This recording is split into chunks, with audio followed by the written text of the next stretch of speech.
hello' everyone welcome back to my mini vlog Mahamrityunjay মন্দিৰত আমি দৰ্শন কৰি আহি ইয়াত আমি যোগাৰ কৰি আছোঁ আমাৰ পিকনিকৰ সাজৰ এয়া বাকী আমাৰ সকলো আহিছে এয়া স্পেচিয়েল পিয়াজ চাই বনাই আছে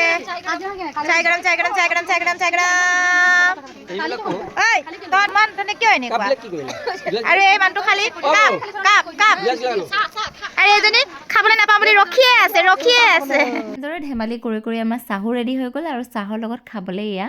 যোগাৰ কৰি আছে পিঠা আৰু চাহ খোৱাৰ পিছতে এয়া আহি গ'ল আমাৰ কমলা আৰু ডিম বইল আনফালে দেউতা আৰু খুৰী লাগি গ'ল খানা বনোৱাত খুৰীয়ে এয়া ভাজি বনাই আছে আৰু ইয়াত দালিও আমাৰ ৰেডি হৈ গ'ল আমাৰ লগত চাওকচোন আৰু কিমান ডাঙৰ এজন সদস্য আহিছে আনফালে মই বনাই আছোঁ এয়া লোকেল চিকেন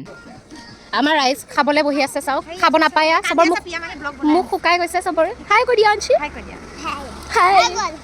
হাই গ'ল কি খাই আছা আমি খাই আছোঁ দিয়া বন বগৰী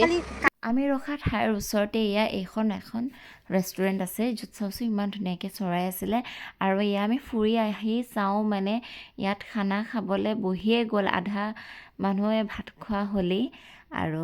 তেওঁলোকে খোৱাৰ পিছত নেক্সট আমিও বহি গ'লোঁ এয়া আজিৰ সাজ আমাৰ ৰেডি ইয়াত আছিলে দালি ভাত গ্ৰীণ চাটনি মাছৰুমৰ চব্জি চালাড মাংস এয়া খাই বৈ আমি যাবলৈ ওলালোঁ আৰু আশা কৰিছোঁ আজিৰ ব্লগটো চাই আপোনালোকে ভাল পালে ভাল লাগিলে লাইক এটা কৰি দিব টিল দেন টাটা